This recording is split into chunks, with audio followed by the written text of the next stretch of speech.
উত্তম কুমারের ছোট ভাই তরুণ কুমারের স্মৃতিচারণে ফুটে ওঠে এক অন্য উত্তম কুমার, গ্ল্যামারের আলো ছায়ার বাইরে এক গভীর আধ্যাত্মিক মানুষ। তরুণ কুমারের স্মৃতিচারণে জানা যায়, একদিন ভবানীপুরের বাড়িতে উত্তম কুমার একটি নৌলোক দেখাতে এসেছিলেন। অষ্টধাতুর তৈরি সেই নৌলোকটি মাকে দেখিয়ে বলেছিলেন, কালীঘাটের মা কালীর জন্য গড়িয়েছি, মানত শোধ করব। তরুণ কুমার লেখেন, তাদের মা বিষয়টি জানতেন এবং তাঁরাও পরে শুনেছিলেন। ছোটি সি মুলাকাত ছবির দেনার জন্য উত্তম কুমার তখন মানসিকভাবে ভীষণ বিপর্যস্ত। তখন তিনি কালীঘাটের মা কালীর কাছে মানত করেছিলেন, যদি বিপদ থেকে উদ্ধার পান তবে মা কালীর জন্য নাকের নোলক গড়াবেন। উত্তম কুমারের হাতে নোলক দেখে পরিবারের খুশি হাওয়া বইতে শুরু করেছিল। এতদিন যে দেনা তার মাথার ওপর পাহাড়ের মতো চেপেছিল, যার জন্য তাকে অপমান সহ্য করতে হয়েছিল, অবশেষে সেই বোঝা নামতে চলেছে। এমনটাই মনে হয়েছিল সবার। জীবনে আবার স্বস্তির বাতাস বইবে। তরুণ কুমারের কথায় দাদা তাঁকেই দায়িত্ব দিয়েছিলেন, সামনের শনিবার অমাবস্যা, ওই দিনই মানত পুজো দিতে যাব, তুই বন্দোবস্ত কর। তরুণ কুমার জানতেন দাদা তার সংগঠনের ক্ষমতা বিশ্বাস করেন, তাই তিনি কালীঘাট পাড়ার ছেলেদের সঙ্গে যোগাযোগ করেন। ওরা নিজেরাই দায়িত্ব নেয় উত্তম কুমারের নিরাপত্তার।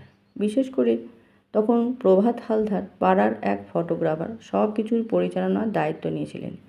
নির্দিষ্ট দিনে যখন উত্তম কুমারের গাড়ি মন্দিরের সামনে পৌঁছয়, তখন পাড়া ছেলেরা হাতে হাত ধরে তৈরি করেছিল মানব শিকল। সেই শিকল টপকে তাকে ছোঁয়ার সাধ্য কারোর ছিল না। পুরোহিতদের আগেই জানানো ছিল, তারা এসে দাদাকে ভেতরে নিয়ে যান। কয়েক মিনিটের মধ্যেই পুজো সম্পন্ন হয়। উত্তম কুমার অর্ঘ্য পুরোহিতের হাতে তুলে দেন। পুজো শেষ হলে পুরোহিত তার কপালে লম্বা করে লাল সিঁদুরের টিপ পরিয়ে দেন। তখন দেখা যায় উত্তম কুমারের দুহাত বুকের কাছে জোর করে এবং চোখ বন্ধ। বাইরে প্রবল চিৎকার, কিন্তু তাঁর ধ্যানস্থ চেতনা যেন সেই কোলাহল স্পর্শই করছে না। তরুণ কুমারের মতে, গ্ল্যামারের সীমারেখা পেরিয়ে সেই মুহূর্তে উত্তম যেন পৌঁছে গিয়েছিলেন ভাব তন্ময়তার জগতে, যেখানে তিনি নায়ক নন, গুরু নন, এক সাধারণ ভক্ত মাত্র। তরুণ কুমার জানিয়েছেন, সেদিনের উত্তম কুমারের আধ্যাত্মিক রূপ দেখে তিনি অবাক হননি। ঘরে বাইরে বহুবারই তিনি দাদার এই রূপ দেখেছেন। তাদের মাও বুঝে গিয়েছিলেন কালীঘাটের মা কালীর প্রতি তার অগাধ বিশ্বাস আছে। কিভাবে সেই বিশ্বাস তৈরি হয়েছিল তা তরুণ কুমার জানতেন না। তবে ছোটবেলায় ভবানীপুরের বাড়ি থেকে উত্তম কুমার যে নিয়মিত কালীঘাট যেতেন তাও নয়।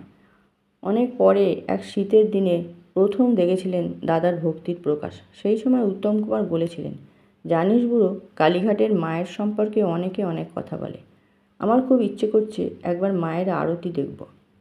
তরুণ কুমার তখন তাকে জানিয়েছিলেন, সন্ধ্যারতি দেখতে গেলে ভিড়ে বিপত্তি হতে পারে, বরং ভোরের প্রভাতী আরতি দেখা যাবে। সব আয়োজন করে তিনি এক শীতের শেষ রাতে দাদাকে নিয়ে যান কালীঘাটের মন্দিরে। গাড়ির কালো কাঁচ তোলা ছিল। উত্তম কুমারকে বসিয়ে রেখে তিনি ভিতরে গিয়েছিলেন। মাকে সাজানো শুরু হলে বাইরে এসে টর্চের আলোয় ইশারা করেন। কম্বলে মাথা মুখ ঢেকে উত্তম কুমার গাড়ি থেকে নামেন। কেবল চোখ দুটো খোলা। মন্দির কমিটির অমিয়বাবু তাকে চিনে নিয়ে বলেন, আমার পেছনে দাঁড়ান। কিছুক্ষণের মধ্যেই প্রভাতী আরতি শেষ হয়। কেউ বুঝে ওঠার আগেই উত্তম কুমার বেরিয়ে যান মন্দির থেকে। গাড়ি যখন বড় রাস্তায় ওঠে, তরুণ কুমার তখন স্বস্তির নিঃশ্বাস ফেলেন। তিনি লিখেছেন, হাজরা মোড় পেরোনোর পর খেয়াল করেন দাদা একদম চুপচাপ। জিজ্ঞেস করলে উত্তম বলেন, দেখ বুড়ো, ভক্তি ধর্মের আমরা তো কিছুই জানি না, কিন্তু আজ মাকে সাজানোর সময় কেমন যেন একটা ছটা লক্ষ্য করলাম মায়ের শরীরে। সকলে ঘণ্টা বাজাচ্ছে, আমি হাত জোর করে আছি, মনটা যেন কেমন করে উঠল। তরুণ কুমারের মতে, দেবতার সামনে দাদার এই ভাবতন্ময় রূপ তিনি দেখেছিলেন পুরী ও বেনারসের মন্দিরেও। পুরীতে একবার উত্তম কুমার হঠাৎ জেদ ধরেন জগন্নাথদেব দর্শনে যাবেন। পাণ্ডাকে অনুরোধ করেন, চৈতন্যদেব যে জায়গা থেকে দর্শন করেছিলেন আমায় সেখানে নিয়ে চলুন। সেই জায়গা থেকে যখন উত্তম কুমার দেবতা দর্শন করলেন, তরুণের চোখ তখন দাদার ওপরই নিবদ্ধ। তাঁর তন্ময় মুখ, একাগ্র দৃষ্টি দেখে মনে হয়েছিল তিনি যেন সমস্ত দুনিয়া ভুলে গিয়েছেন। মন্দির থেকে বেরিয়ে উত্তম কুমার বলেন, ওই বিশেষ জায়গা থেকে বিগ্রহ দেখলে শরীরে কেমন শিহরণ বয়ে যায়। জগন্নাথ দেবকে তখন নিছক মূর্তি বলে মনে হয় না, জীবন্ত বলে অনুভূত হয়। বেনারসেও সেই একই অভিজ্ঞতা হয়েছিল। সপ্তাহভর অবস্থানের পর প্রথম 3 দিন উত্তম কুমার গিয়েছিলেন বিশ্বনাথ দর্শনে। প্রথম দিন বাঙালি ভক্তদের ভিড়ে সেভাবে দর্শন হয়নি, তাই আফসোস প্রকাশ করেছিলেন, বেনারস এলাম অথচ মন ভরে ঠাকুর দর্শন হলো না। পরে স্থানীয়দের সাহায্য নিয়ে এমন জায়গায় বসেছিলেন যেখান থেকে সম্পূর্ণ পুজো দেখা যায়, কোনো ধাক্কাধাক্কি ছাড়াই। তার মন ভরে গিয়েছিল সেই সময়। তরুণ কুমার আরও বলেন, বছরের পর বছর খুব কাছ থেকে দেখেছেন দাদাকে। যেমন দেবতা দর্শনে তাকে ভাবমগ্ন হতে দেখেছেন, তেমনি সাধারণ মানুষের ধর্ম বিশ্বাস নিয়ে কেউ ঠাট্টা করলে প্রতিবাদ করতেও দেখেছেন। তিনি একটি ঘটনা উল্লেখ করে বলেন, শ্রাবণ মাসের এক শুক্রবার বা শনিবার স্টুডিওর লাঞ্চের ফাঁকে আড্ডা চলছে। কেউ বলে উঠেছিল, আজকাল বাঁকে করে তারকেশ্বরে জল নিয়ে যাওয়ার খুব ধুম। বাকিরা হেসে তুচ্ছ করতে লাগলো ভক্তদের। কেউ বলল হুজুক, কেউ বলল বুজরুকি। তখন কিছুটা দূরে বিশ্রাম নিচ্ছিলেন উত্তম কুমার। সব শুনেই প্রতিবাদ করলেন তিনি। বলেন, তোমাদের আলোচনাটা একপেশ হয়ে যাচ্ছে। তোমরা ঠাকুর বিশ্বাস করো না ঠিক আছে, কিন্তু তাই বলে কারো ধর্মবিশ্বাস নিয়ে ব্যঙ্গ করার অধিকার তোমাদের নেই। যে লক্ষ লক্ষ মানুষ বাঁকে করে জল নিয়ে তারকেশ্বরে যায়, তাদের বিশ্বাসকে অবজ্ঞা করো না। এর পেছনে নিশ্চয়ই কোনো গভীর অনুভূতি আছে। তরুণ কুমারের মতে দাদার এই কথাগুলো তাঁর নিজের দৃষ্টিভঙ্গিও পাল্টে দিয়েছিল। তিনিও হয়তো নিয়ম নীতি মানতেন না, কিন্তু দাদার সেই বিশ্বাস, সেই শ্রদ্ধা তাকে ভাবিয়ে তুলেছিল। তাঁর উপলব্ধি ছিল, কারো ধর্মবিশ্বাসকে অবজ্ঞা বা অবহেলা করার অধিকার কারণ নেই।